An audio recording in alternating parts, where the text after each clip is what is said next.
আজি অতি দুৰ্ভাগ্যজনক বিষয়, কিয়নো সমগ্ৰ অসমৰ লগতে গোৱালপাৰা জিলাতো প্ৰলয়ংকৰী বানপানীৰ ফলত আমাৰ ১ নং বলদমাৰীৰ কিছু ক্ষতিগ্ৰস্ত ৰাইজ তথা বানাক্ৰান্ত ৰাইজ আপোনাৰ গোৱালপাৰা চহৰৰ যি ৬ নং ৱাৰ্ড আছে আৰু এই ৬ নং ৱাৰ্ডৰ গোৱালটুলি এম ই স্কুলত ছোৱালী এম ই স্কুলত অস্থায়ী শিবিৰ পাতি আছিলে আৰু সেই মানুহখিনিক জিলা উপায়ুক্তৰ কাৰ্যালয়ৰ ফালৰ পৰা বা প্ৰশাসনৰ পৰা ৰিলিফ প্ৰদান কৰাৰ কাৰণে আচলতে যি ৬ নং ৱাৰ্ডৰ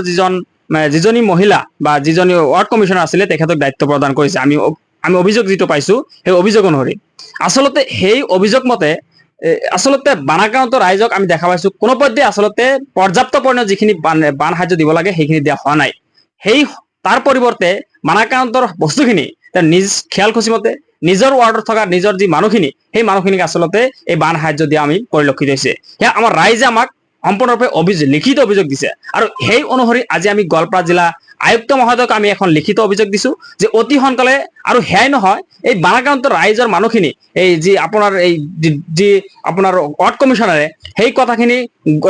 অভিযোগ উত্থাপন কৰিছিলে বানাক্ৰান্ত ৰাইজে যে আপুনি কিয় আমাৰ বস্তুখিনি কিয় ৱাৰ্ডৰ মানুহখিনিক দিয়ে, সেই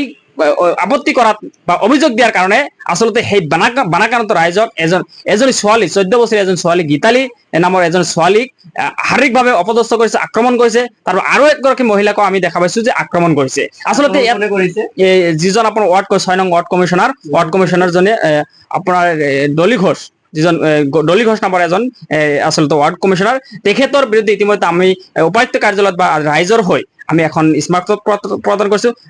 আয়ুক্ত ডাঙৰীয়াক সাক্ষাৎ কৰিছে ইতিমধ্যে ৰাইজে আৰু সেই সংক্ৰান্ত মই আজি যিহেতু নেতৃত্ব বহন কৰিছিলোঁ সেইকাৰণে আমি এই কথাটো ৰাইজক জনালোঁ বা অসম চৰকাৰক জনালোঁ অতি সোনকালে এই বিষয়াগৰাকী এই যি ৱাৰ্ড কমিশ্যনাৰ ডাঙৰীয়ানী আছে তেখেতৰ যি বহুমূলকি, তেখেতৰ ধমকি, তেখেতৰ যি বাহুবলী, এই অতি সোনকালে ইয়াৰ ওপৰত ব্যৱস্থা গ্ৰহণ কৰিব লাগে আৰু তেখেত উচিত শাস্তি প্ৰদান কৰিব লাগে। আৰু এটা কথা যে আমি ইতিমধ্যে দেখা পাইছোঁ বিভিন্ন বানাক্ৰান্ত বিভিন্ন বান শিবিৰত এতিয়ালৈকে পৰ্যাপ্ত পৰিমাণৰ যে সামগ্ৰী আজি পশুধন যে আজি